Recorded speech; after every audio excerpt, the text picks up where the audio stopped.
Assalamualaikum warahmatullahi wabarakatuh. Waalaikumsalam warahmatullahi wabarakatuh. Kembali lagi di podcast Kenas-Kenas. Podcast Kenas-Kenas ini podcast yang luar biasa, boys. Kita edisi spesial hari ini. Edisi setelah Lebaran ini kita punya bintang tamu yang luar biasa sekali. Topik hari ini kita punya topik yang juga luar biasa. Sebelum saya perkenalkan topik dan siapa narasumber kita hari ini, saya Leo ditemani host yang cantik dan luar biasa, Bu Dwi. Nah, ini host tim yang hari ini akan memberikan sajian yang luar biasa buat teman-teman semua. Baik, jadi hari ini kita kehadiran narasumber. Narasumber ini saya menyebutnya beliau ini maha guru. Beliau ini termasuk guru saya dari S1 sampai S habis. Sampai hari ini tetap menjadi guru saya dan guru Bu Dwi. Nah, beliau ini harus menjadi bintang tamu khusus karena di podcast yang kali ini cukup menginspirasi teman-teman. Itu topik yang menjadi maha guru ini adalah beliau-beliau yang sekarang juga mungkin bisa menyelesaikan tugasnya dengan sukses dan bahagia dan sehat walafiat, dan gampang loh, menyelesaikan tugas akhirnya bisa tetap menikmati hidup dan luar biasa hari ini masih bertemu dengan kita. Dan kalau umur boleh beda, tapi kalau spiritnya kayaknya kita yang muda kalah.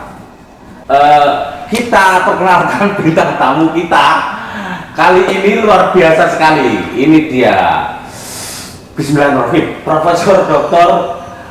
Haji Abdus Syukur Ghazali. Kalau pakai S, Pak, S-nya double itu pasti Syukur Ghazali, MPD. Sugeng apa ini? Sugeng siang Bapak. Sugeng siang, kabaripun saya kemawon. Alhamdulillah. Dan host yang kedua silakan disapa Bu Dwi, menyapa narasumber yang kedua. Baik, tidak kalah spiritnya maha guru kita yang kedua ini yaitu Profesor Dr. Haji Suparno. Tepuk tangan sak stasiun. Sugeng siang, Prof. Sugeng siang. Bagaimana kabarnya, Prof?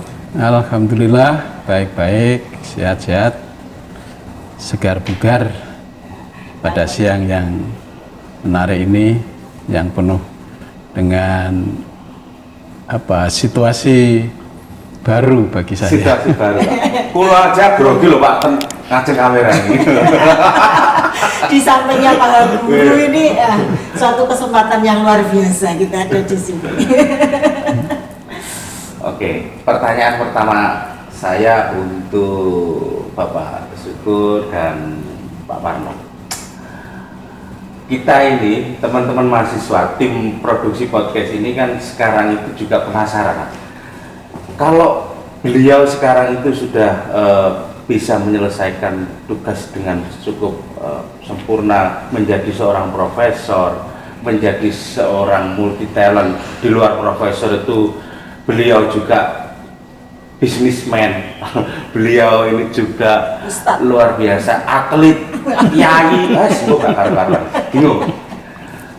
Ini menjadi pertanyaan yang teman-teman ketika mengusung tema ini dan menyusun pertanyaan, Pak, apakah cita-cita beliau ini sejak muda itu apa menjadi dosen? Kalau cita-citanya dosen berarti kan keluarganya itu berpendidikan, pinter, ada cita-cita dosen. Dulu kalau cita-cita yang paling keren itu kan kalau nggak jadi ABRI jadi tentara, kalau mentok itu jadi dokter. Ini kayaknya jadi dosen itu cita-cita sejak kapan? Mungkin dari Bapak Parno. Tentang cita-cita ya, ini memang sering ada pertanyaan kepada seorang anak kecil cita-citamu jadi apa, nak? Jadi dokter. Jadi dokter. Dan pilihannya selalu dokter. Bahkan ada juga menjadi presiden, ada juga menjadi polisi, begitu. Dan tidak ada yang ingin menjadi guru ketika itu, karena ya hidupnya sederhana. Iya. Saya termasuk anak desa yang cita-cita itu bergulir saja, sesuai dengan tahapan-tahapan. Ketika di SD inginnya lulus saja, tapi saya tidak memiliki cita-cita secara khusus ketika itu. Yang penting bisa bersekolah, itu Yang dulu. penting SD lulus bisa Dan sekolah. iya, dan kebiasaan di desa itu bimbingan lingkungan, persona lingkungan itu menentukan. Misalnya lingkungan saya itu lingkungan guru, termasuk Iya. paman saya. Oke. Dan ketika itu sudah ada mahasiswa yang populer di sana pada tahun 60-an, 65-an begitu, yaitu Prof. Imam Syafi'i. Jadi itu menjadi figur ketika berkumpul dengan saudara-saudara, melihat nilai saya kok baik begitu. Oh, kalau begitu diarahkan masuk perguruan tinggi gitu. Tapi sebelum itu ya arahnya itu menjadi guru. Setelah SMP saya melanjutkan ke SPG, sekolah guru Bang ya? Sekolah Pendidikan Guru. Oke. Dan selanjutnya ke IKIP Malang. Saya ketika di SMP dan sekolah di SPG itu sering numpang truk besar, termasuk truk gandeng. Itulah sebabnya sempat ya cita-cita saya itu menjadi sopir truk gandeng. Wah, itu menarik. Seperti anak saya Pak. Tahu supir buat. Iya, jadi menurut saya itu petualang yang bisa menampakkan kepribadian petualang. Iya, iya. Jadi itu bagian dari, mungkin ya sebagian saja dari cita-cita. Berarti cita-citanya memang pendidik guru. Ya. Cuman kalau ngajarnya di kampus ya jadinya penamaannya beda. Iya, jadi tidak perlu heran kalau cita-cita tidak tercapai itu ditutup, bukan, ditutup dengan cara lain. Karena hati itu harus, cita-cita itu dalam hati harus terpuaskan. Itulah sebabnya SIM saya itu adalah SIM B2 umum. Tergandeng begitu. Tergandeng, Jadi ya, Bang. ini bisa. Potong Bro. Iki kaono ceritanya rektor duwe. Beliau ini juga tidak dosen juga, profesor ya rektor, tapi ya tadi supir ya bisa. Oh iya. Supir rektor. Dan saya bisa menunjukkan SIM saya. Asli gak apa-apa. Tidak diberitahu sebelumnya kalau. Nah ini Oh, guru. Nah ini. B2. Keren. B2 itu spesifiknya ke ini. Jadi tergandeng itu, ini cara saya untuk memenuhi kepuasan cita-cita yang tidak tercapai. Siap. Karena tadi sering gandul truk tadi ya Bro. Iya, iya. Ini kalau Pak Syukur benter maling. Ya beda no. Iya. Beda cerita. Tapi Ribut, Bro. masuk menjadi dosen itu di luar keinginan awal. Memang sejak SMP lulus, Nggih, saya nggak mau masuk ke SPG. mboten Sehingga saya memilih ke SMA. Karena cita-citanya memang ingin melanjutkan ke tingkat perguruan tinggi. Tetapi sejak awal mungkin dipengaruhi oleh bacaan ya, saya SMP itu membaca buku terjemahan judulnya 88 hari mengelilingi dunia. Iya. Ya, Around the World in 80 Days itu saya baca. Dalam buku cerita karangan Jules Verne itu diceritakan bahwa ada seorang wartawan yang pergi mengelilingi dunia, termasuk mengelilingi Amerika dan Amerika Latin. Nah, sejak itu saya nggak tahu, Terinspirasi. punya keinginan untuk pertama menjadi wartawan. Oh, menjadi wartawan. Karena wartawan bisa keliling dunia Dengan tanpa bayar, Ya. malah dibayari. Oke. Sehingga ketika saya berangkat dari Pamekasan asal saya, Oke. berangkat ke Surabaya, yang dituju adalah AWS, Akademi Wartawan Surabaya. Kok dilalah kersani ngalah? Tidak di- Bukan, pendaftaran belum dibuka. Oh, belum dibuka. Nah, Keseragapan. kesergepan. Oh, siap. Orang wayai pendaftaran sudah oleh saudara saya yang membawa saya itu diajak ke Malang. Oke. Kebetulan dulu IKIP Malang namanya, bukan UM seperti sekarang. Didaftarkan ke jurusan bahasa Indonesia. Rupanya ini yang menjadi bekal saya senang belajar bahasa.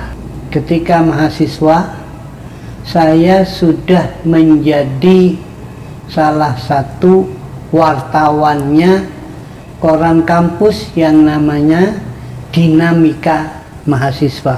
Bukan komunikasi seperti Oh, sekarang. sebelumnya. Sebelum itu namanya Dinamika Mahasiswa. Saya sangat bangga karena kemana-mana bisa bawa kamera. Rupanya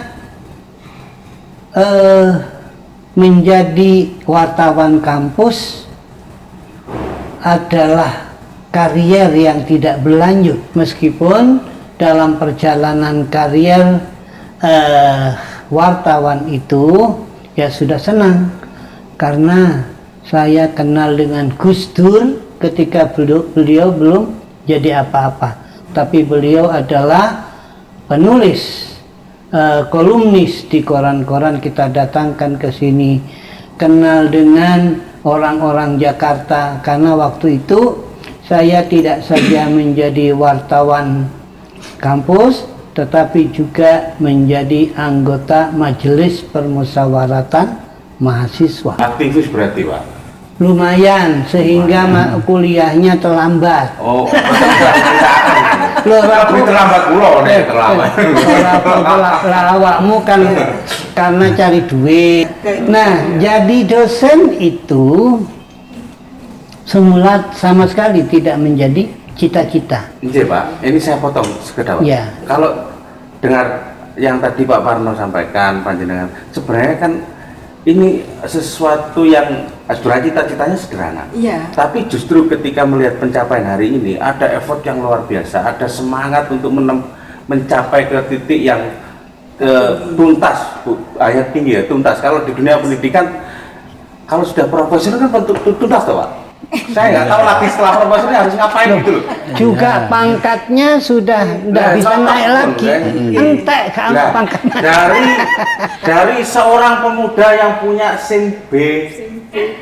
B2, lalu seorang mahasiswa aktivis sing golek sego kotaan, terus hari ini kita duduk bersama bareng di sini nih sudah selesai semua. Kalau kita jalannya di dunia pendidikan ya jadi profesor, ya sudah jadi rektor, ya sudah jadi yai loh, Pak, ya sudah jadi atlet, bayangkan sampai hari ini.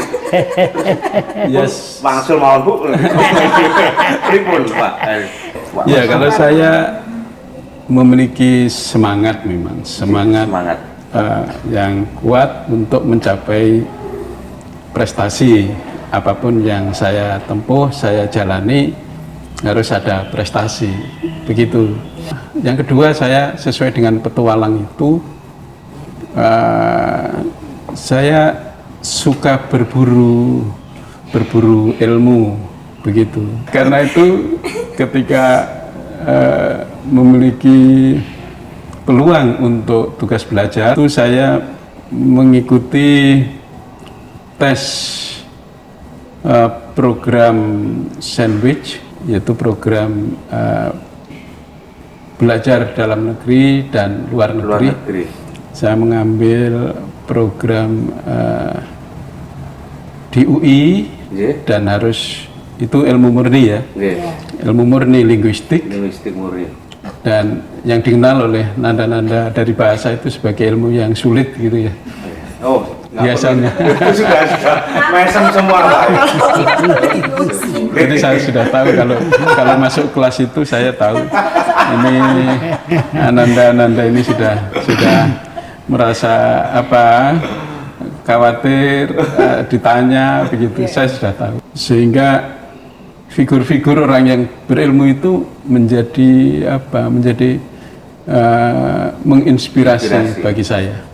Jadi guru itu penting dilihat, karena itu kita memberikan teladan bagi kita. Sosok yang menjadi teladan. Itu artinya apa? Artinya seorang guru, seorang dosen harus siap dengan pertanyaan apa saja. Ya tidak akan sempurna. Yang penting terbuka. Oh itu saya belum tahu. Kalau belum tahu ya dikatakan tidak tahu. Cukup saja santai memberikan kuliah dan siap melayani dengan sebaik-baiknya. Kalau contohnya. Ini jadi public figure. Kalau dosen atau guru itu sebagai public figure, biasanya nanti siswanya itu mana yang bisa dicontoh ini seperti itu. Seperti Prof. Parno ini kan mencontoh Prof. Tio ya, Prof. Hans Steinhauer. Ya. Ada 2 poin yang menarik yang disampaikan Pak Parno, dari B2 ke B Prof ke Profesor dan ke hari ini yang memang sudah terbebas dari tugas yang dibebankan. Jadi nyopirnya cukuplah menjadi sopir kepala Balai Bahasa Jawa Timur. Jadi kalau nada ke sana itu foto saya nomor 1. Kemudian hanya 2 tahun dipilih Prof. Syukur ini menjadi dekan tahun 2000, menjadi dekan sampai 2006. 2006 terus terpilih menjadi rektor 2006 sampai 2014. Dan perlu dicatat harus ada prestasinya. Prestasi. Iya, itu andalan. Di kapasitas itu menjadi andalan bagi siapapun ketika mendapatkan tugas dan amanah. Nah, itu yang menarik dan pasti berbeda lagi dengan Prof. Syukur. Insyaallah. Semangat, berburu, berprestasi. Nah, beliau nggak tahu kan, basicnya beda. Aktivis, biasanya aktivis lebih progresif. Nggak tahu kan? Rapat kemana-mana. Tak gendong kemana-mana. Masuk. Nunggu ya. Memang mungkin di luar rencana ya. Ketika saya menjadi mahasiswa itu, salah satu profesinya adalah tukang ketik. Saya menerima ketikan dari teman-teman yang pada waktu itu nyusun skripsi, termasuk skripsi jurusan bahasa Inggris. Di situ saya berusaha keras menerima, meskipun waktu itu sulit tentunya mengetik, dan itu saya bermodalkan itu. Karena ngetik bahasa Inggris tentunya dengan ongkosan yang lumayan mahal, dan itu saya lakukan. Karena dengan itu saya dapat uang yang lumayan banyak. Randas Pak ya? Wah, lumayan. Orang-orang mung kota antok. Aku bayang. Bisa jajannya kancani. Loh, jajannya dulu itu sederhana, Budwi. Yaitu pohon goreng Dan menjes. dan menjes. Zaman dulu sudah ada menjes. Lah Oh ya iya, menjes, itu menjes khas itu. Malang. Khas Malang. Nggih. Nggih, ada satu lagi. Nah, Ketika mahasiswa itu saya berburu untuk kursus bahasa Inggris. dua tipe. Sama berburunya, Prof. Berburu. Rahman dan Prof. Sukur.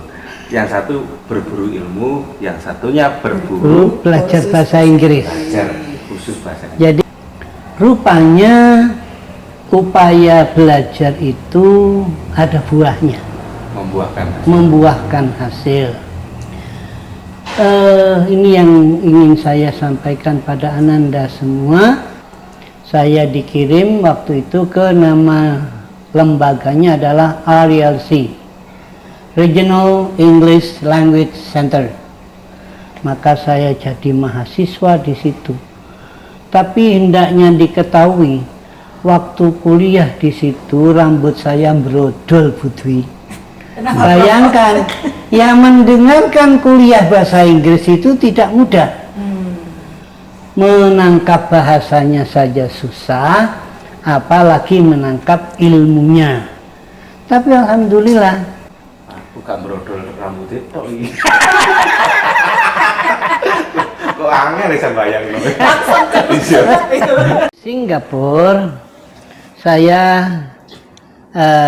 belajar namanya course-nya itu course 101, 101. Course 101 itu adalah applied linguistics. Jadi linguistik terapan, karena itu mata kuliahnya selain linguistik juga psikolinguistik, sosiolinguistik itu diajar oleh orang Yunani, lulusan Jerman dan lulusan Amerika. Berdasarkan pengalaman yang saya peroleh, itu kemudian saya baru masuk S2 dan S3 di sini. Tapi Yeah. ada yang menarik di sini. Mungkin dari Yeah. saya, Bu Dwi, mungkin ini pertanyaan yang harus saya ungkapkan. Nggak tahu kalau dari Bu Dwi ini apakah memang hari ini itu kan berbeda banget dengan apa yang terjadi pada zamannya Prof. Parno, Prof. Sukur. Kalau dibandingkan itu mungkin nggak bisa juga ya. Anak sekarang cinta aja sudah nggak buta, cinta aja sudah terbelalak matanya. Jadi, Bisa membedakan. tapi kalau berbicara semangat, berbicara bekerja keras atau meraih prestasi, itu kan dari zaman dulu sampai hari ini ya. Ya, Sama. Nah, kira-kira Prof, kadarnya yang ya, berbeda. kalau melihat mahasiswa sekarang, supaya tontonan ini juga nanti bisa menginspirasi yang masih muda belia dan masih berstatus mahasiswa, apa yang perlu disiapkan oleh anak sekarang sehingga tidak menjerat? Kalau bahasanya beliaunya atau kalau saya ngobrol sama Prof. Joko, anak sekarang itu kan strawberry, kayaknya manis, kayaknya bentukannya itu bagus. Kami ndang bosok. Ndang Ndang bosok. Apa rasanya enggak? Iya. Nah, ini apa yang harus disiapkan oleh anak sekarang sehingga nggak kalah dengan seniornya gitu loh. Iya. Ngoten gitu ya. Seniornya sampai sekarang masih inspiratif Nah, gitu, dan iya. masih semangatnya tinggi gitu. Ya sebenarnya kalau semangat itu kan tetap saja Iya. diperlukan. Hanya perjuangan yang menyertai semangat itu Perjuangan. yang harus disesuaikan dengan kebutuhan masanya, zamannya. Nah, itu. Jadi pengalaman regenerasi itu mesti kita sadari ada tumpang tindih Iya. pengalaman yang membekali kita itu, dan pasti itu sesuai dengan zamannya yang serba cepat berubah itu. Pengalaman itu harus siap juga mengalami modifikasi, mengalami perubahan, mengalami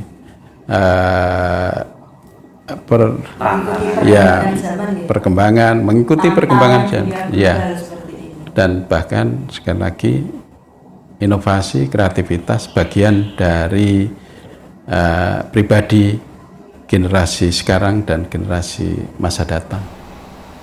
Begitu. Kalau Prof. Syukur? Baik, kalau saya merasakan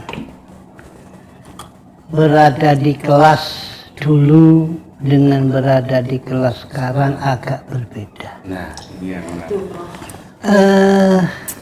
Dosen-dosen dulu itu sangat tinggi tuntutannya. Nah, sekarang diberi kuliah terlalu banyak, tugas terlalu banyak, sudah ditawar-tawar ping 10. Itu. Ditawar mengerjakan minggu depan, mengerjakannya juga Iya. malam itu. Iya, Besok juga malam nanti. iya, betul. Jadi tuntutan yang keras itu saya alami ketika kuliah di Singapura itu. Nah, untuk itu saya ingatkan kepada Ananda semuanya bahwa tekanan yang keras itu, tuntutan yang tinggi dari dosen itu kalau diimbangi dengan usaha Ananda semuanya, itu pasti buahnya nanti akan dirasakan. Orang bahasa Indonesia itu logikanya jalan, mampu menyampaikan dengan bahasa yang bisa dipahami. Itu yang Ananda harus latih dari sekarang. Jadi kalau disuruh Jangan menyamai ya. ya itu. Jadi kalau ada tuntutan yang tinggi tadi sebenarnya melatih kita untuk Betul, bergerak. betul. Dan Untuk akhirnya berdampak sampai sekarang. untuk tahan banting. Ya, Ya. betul. Tahan malam. Dan kalau belajar bahasa itu di samping diperlukan motivasi yang kuat, juga ada kesenangan